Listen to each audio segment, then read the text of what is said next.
Hey guys, welcome to the first Kids Digital Wellness YouTube channel.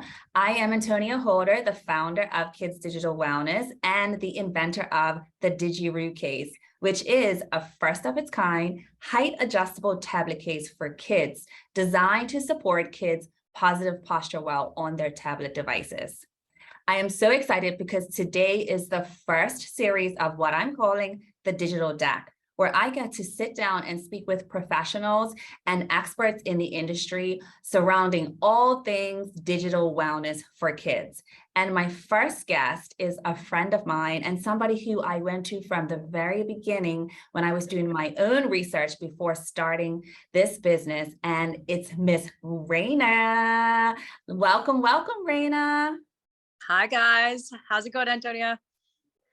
I am so well. I'm delighted to have you here today. Thank you so much for just supporting me through this entire journey and for sharing with my community. You know, one of our goals for the Digital DAC is to provide information that the general public might not have access to or even be aware of and cognizant of when dealing with just creating the best environment possible for our kids and integrating technology.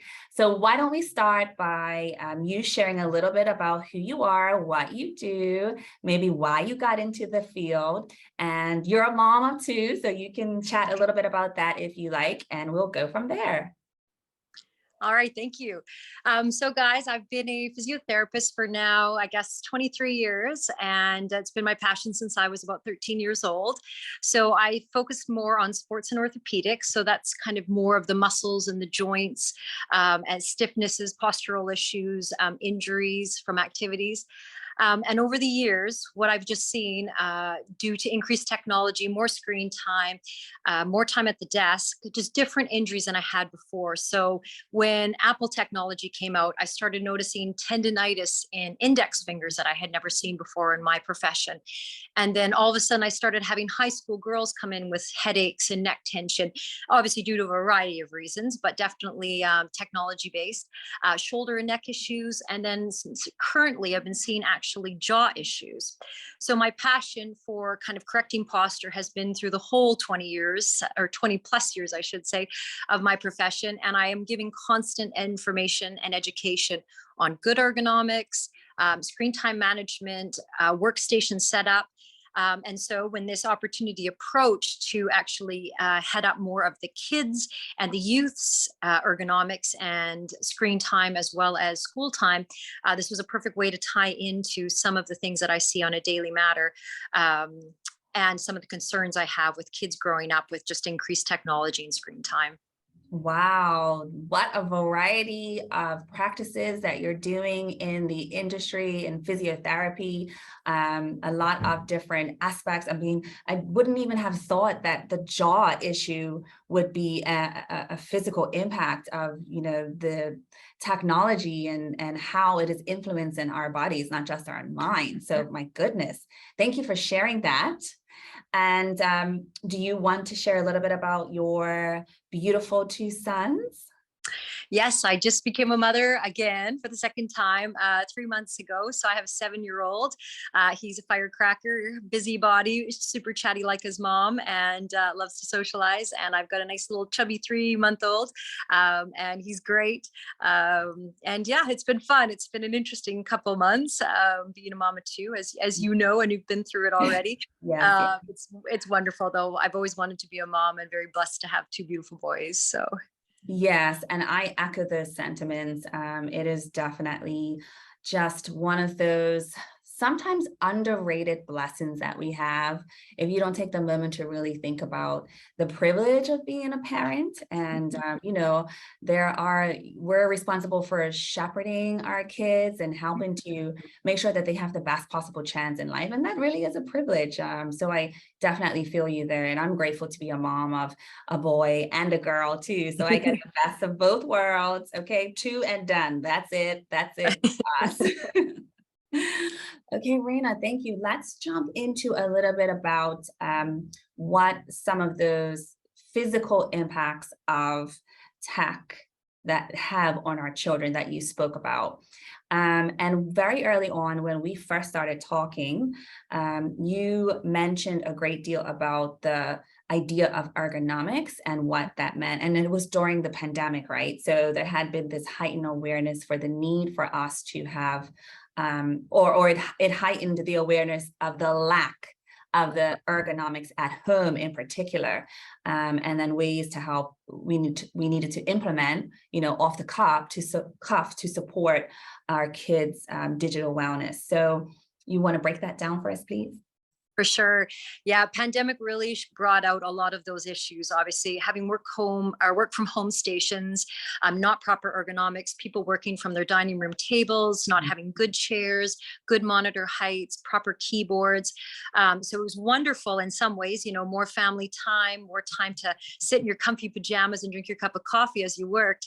But on the flip side, obviously not having all the tools that most good companies are setting up for their employees. So I've been kind of had a passion right from the get-go back in, gosh, I'm going to date myself now, but back in university in the late 90s, I had taken an ergonomics course back then, looking at angles and proper sitting and proper posture at the desk. But I don't think I really realized the impact of this until I got working with the community.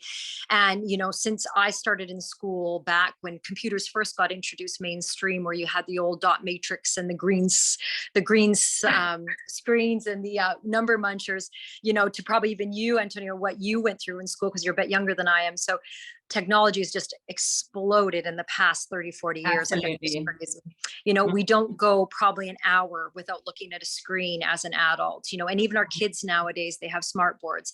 So going back to the pandemic and the home environments, obviously we had a new scale of injuries. So it wasn't just stiff necks and tight hands and carpal tunnel syndrome and tendonitis or tendinopathy. Now we're dealing with things like stiff upper backs because of poor chairs, and we're dealing with headaches and strains, and things were just, they were definitely presenting in different lights compared to what we were normally with people that were stuck at the desk.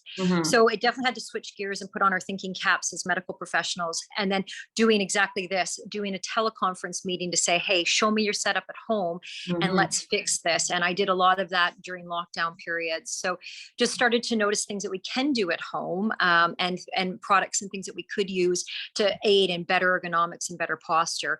So yes, as I said before, the biggest concerns are kind of upper back and neck, obviously issues from that, wrist issues from carpal tunnel, which is like more numbness and tingling into the fingers, stiffness in forearms, and then obviously shoulder problems just from reaching from your keyboard. And then with the kids, as I said, the neck, the upper back, and the jaw issues. Wow, goodness. And so you mentioned that you support adults, and you moved into supporting kids, the youth side of it.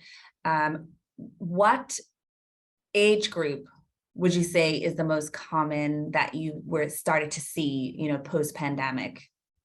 Yeah, probably more kind of the late teens into the mid 20s is what the shift was more, because again, they were online schooling so much, right? So I had a bunch of high school girls coming in, as I said, a few multiple factors, sometimes stress levels, pressure with school and GCSEs and A-level exams, but also, as I said, young gamers, where they were going from on a computer all day for school, and then they were on their tablets gaming. And let's be honest, as busy parents, sometimes technology was our babysitters during the pandemic. You can't criticize anyone for needing to get their jobs done and educate their children at the same time. So again, this increase in just pure sheer volume of having their heads down, looking at tablets and or just being on screens more, eye strain, headaches, clenching their teeth and not realizing it's stress, being stuck at home, and then not having as much outdoor time to release that tension. Yes, wow. I'm taking my notes as you're talking, because some of these things, no matter how much I read it, to hear it and then think about practically in my kids' lives, how can I make it a bit better, integrate technology more safely? It's definitely helping to bring that level of awareness constantly back up for me. And so I wanted to ask you about specifically the sort of like the barriers you think, and you mentioned a few of them: work, the stress of like parenting, you have to manage the household, you have to manage the kids, you have to manage your own personal goals. What do you think some of the barriers are for parents trying to get into establishing these, wellness habits at home? And also, so two-pronged question.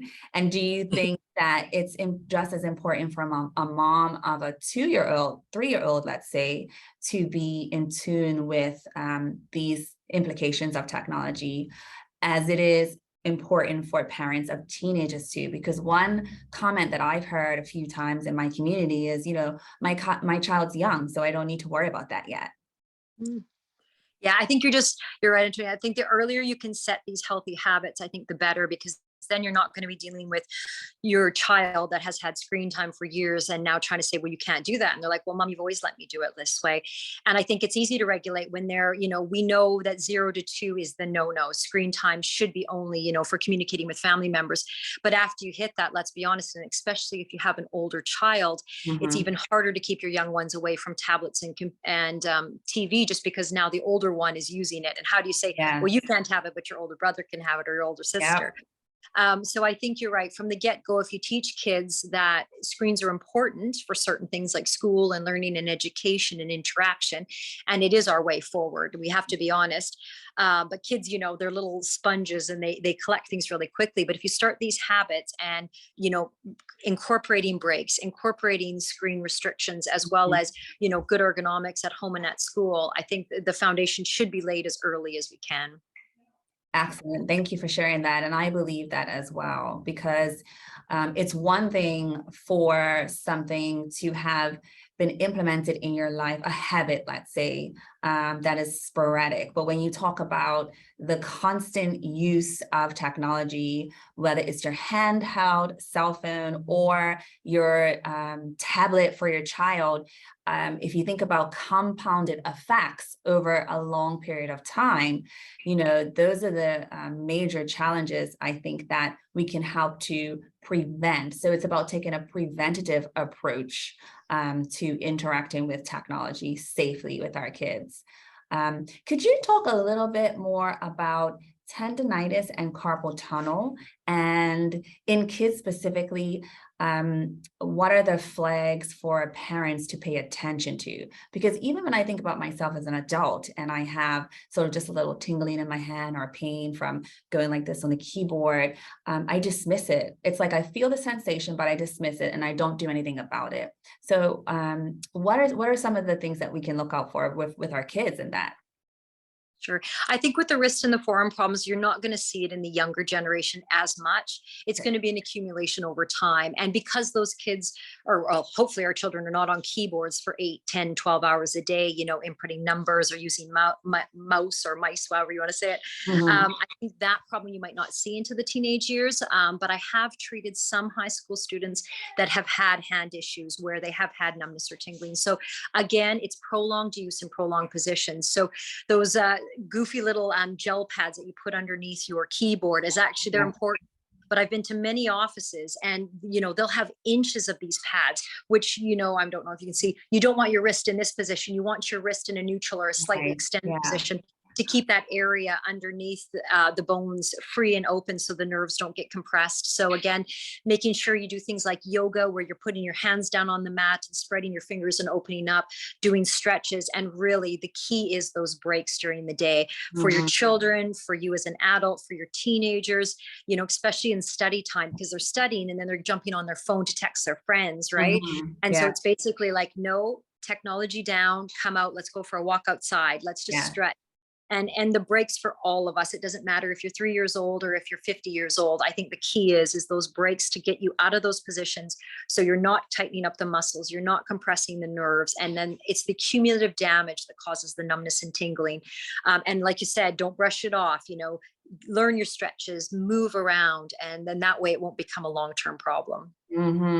Thank you so much. And also, no break is a wasted break, no matter how short it is. I call it micro breaks. Sometimes it could be as simple as making your child get up and go get a cup of water, or go switch rooms for a minute and definitely go outside. Yes.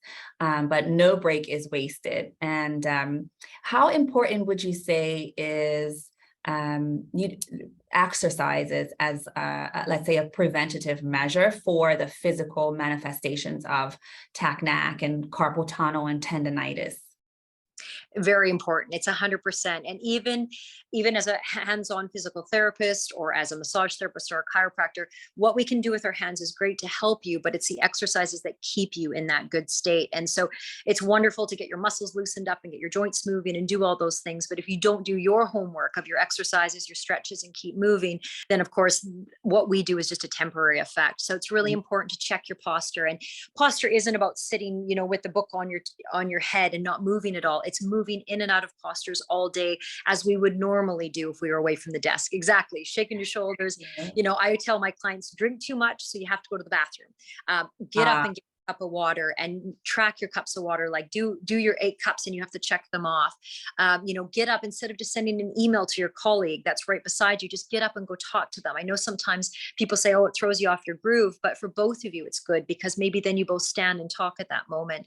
And then exactly for your kids, what, can you go put your clothes away now? And then you've done your spelling homework and then we'll go do your doodle math, which is on the tablet. So I think, again, just setting different tasks and sending, I think we have to micromanage our lives because we're all so busy nowadays that even getting into that groove of it being a scheduled break or time for your children is just as important. Yes, thank you for that. I agree 100%.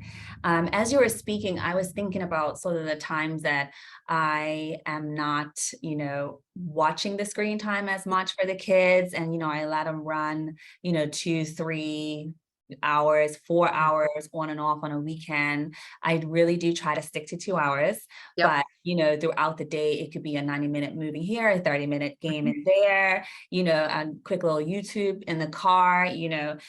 What would you say to the mom who is not, well, not just mom, but dad or caregiver who is not able to, or is just struggling with balancing, having boundaries around screen time? Like, what's the first thing we should kind of work towards, you think? It's really hard because kids are just so drawn to screen time. And let's be honest, us as parents, we model that, we are on our screens a lot as well. It's hard to say, well, mommy, you're messaging your friends. Why can't I have a phone to message my friends? And so it's creating these healthy family habits. And so there's been some things like there's just certain times of the day, there's no screen time. So you come home, you get your homework done. Okay. Yeah. So when your homework's done, you can have 20 minutes of screen time. And then you set a timer on the Alexa or on your microwave. And when that alarm goes off, you have to go outside and you do 10 jumping jacks, or you just go play with your dog outside or kick a ball for a few minutes. And then I think the problem is we're all so busy that once you get going on something and your child is occupied and quiet, you're like, you know what, I'm just going to get this one last job done. And then, like you said, I remember my son being stuck at the TV for 2.5 hours because I got folding laundry and then I did this and then I did that. And let's be honest, those things have to get done. So it is really hard. And I think it's not to guilt parents about it or caregivers. It's just set yourself up, because let's be honest, we take the screens away and our kids find stuff to do. And I think we have to remember it's so important for them to be creative. It's so important for them to play by themselves or play with their siblings or their friends next door. And they're so important to be active. And I think our lives are so structured. We feel like we have to structure our children's time as well. So if they're busy on the iPad, we're not worried about what they're doing. So again, we have to just have that confidence. If we take the screen away, our kids are going to be okay, but it's hard. And I think it's a struggle for everybody. Everybody probably has their things that they do that is very beneficial. But I think, again, like you said, set your limits. You're saying, a half an hour on school days, 2 hours on weekends. And if some days are going to be great, they're going to have no screen time. And sometimes they're going to have a ton. They have extra homework to do. You're super busy. Maybe grandma's taking care of them and grandma's tired, So yeah, I think it's a constant struggle. Excellent. Thank you. That was so helpful. Like, we are not robots. As much as we try to have a routine and a schedule, there's nothing, like, our lives have to remain fluid. Boundaries are important. Having the understanding of best practices is important, putting those measures in place. But some days we just don't get it right. Some days we're not at our optimal level. We're kind of toting the line of, let's say, mediocre to the extent at which you want to offer an optimal way of living, and so I'm so glad you said that. This is a shame-free zone. Like, I built kids digital wellness with the understanding that I would love for us to be real about our challenges. We're not sugarcoating daily life. Yes, we want to speak and target the challenges that people are having, and offer resources and tools to help them. But at the end of the day, sometimes we just want to vent. Yeah. Sometimes we just need to talk about life and what's happening, and, be not living, thriving. Sometimes we're surviving, not thriving. That's what I like to say. So, moms, parents, caregivers, if you're watching this and you feel like you're struggling, you're having a hard time, send us a DM. We're always available to chat to you. But I hope you understand from this conversation that, creating the level of awareness you need to give yourself the best chance of implementing some of these digital wellness habits at home is really just the best you can do. In the action of doing them, it'll become more second nature, but also give yourself grace. I give myself grace. If I have to put the TV on for 15 minutes while I'm cooking dinner, that happens. I will say that on weekdays, I try very hard not to have any screen time, but sometimes I slip up, and guess what? The kids are okay and I'm okay. Raina, do you have any other thoughts or pieces of information you'd like to share today? This has been such a delight. I love chatting with you. Thank you so much. No problem. No, I think we've touched on most of the topics. I think, the keys to it is just do your best you can to stick to healthy screen habits, have your children have the best postures that they can, but moving postures. They don't have to be static postures. Obviously keep your children hydrated, active. And that's the most important. I think, we are going to always have to navigate through this whole screen. And then there's another topic for another day with the social media and stuff, but, helping our kids just have the best healthy relationship with their electronics and their screens is the best we can do. You know what? I thought of one more question, if I can actually really fast. You have time? Yep, for sure. Okay, great. So do you think it would be beneficial for us to, as parents, to provide, let's say, maintenance appointments with physiotherapists to help exercise and move the bodies for kids, knowing that they're going to be, so heavily reliant on technology? And if so, like, what age should we start? I think, again, it's probably an individual basis. There's so many things that play into your children having issues with this. Like the girls with really long, slender necks, when they're looking down, they just have a different posture than someone that has a stronger, shorter neck. So again, so much has to do with your genetics and your posture and your setup, and everything from your pillow height to your, what are you doing at school? What does your teacher believe in? So I think there's so many different factors, and your daughter, Antonio, maybe never will need to have any help from someone like myself, where my son might have problems, by the time he's 10. So I think just listening to your kids, if they say, what, every time I get off the computer, I feel my hands are tight, or I feel like I get this neck problem, and headaches are really big, because headaches in our children can come from so many different things. Number one, always get your children's eyes tested as soon as you can, and keep up with that. In Bermuda, we're very lucky. Our pediatricians are aware of that and connected. So eyes, and again, with screen time, and that's another topic about blue light exposure and stuff. Yeah. And we will cover that. If you want to be back to help us cover that, I will have you back. But yes. Yeah, for sure. So just making sure eye health is super important, making sure, you're just listening to your kids. And then definitely if problems arise, then we can individually assess, either a physio or a massage therapist or a chiropractor. We can always assess your child and give you a good customized treatment program for what they need. And I think kids or teachers and children's programmers and things are more aware of this, and they are implementing. And that's how the whole school system was structured. You come in, have playtime, then you do 2.5 hours of work, then you have a recess, then you do 2 hours of work, then you have another recess. So I think some of these platforms are already in place. So if us as parents can just continue to support that, and then, listen to your child, headaches, stiffness, pain, just, we get busy and, you're fine, you're fine, you're fine. And it's like, okay, well, you know what, let's just take you in and let's just see, because if there's nothing, then I just give you some exercises and you go home. And if there is stuff to find, then we can create a customized treatment program for them. Wonderful. Beautifully said. Thank you so much. I think we don't give enough credit to the uniqueness and individuality of, our kids, of ourselves. There's not a one size fits all magic pill or blanket that we can take or, throw in our lives. So Raina, with that, I want to thank you so much for your time today. I have gained so much information. I have to go type it all out now so it it really sticks. And to my viewers, thank you again for being here in the Kids Digital Wellness community. And we hope you enjoyed this first session of the Digital Deck.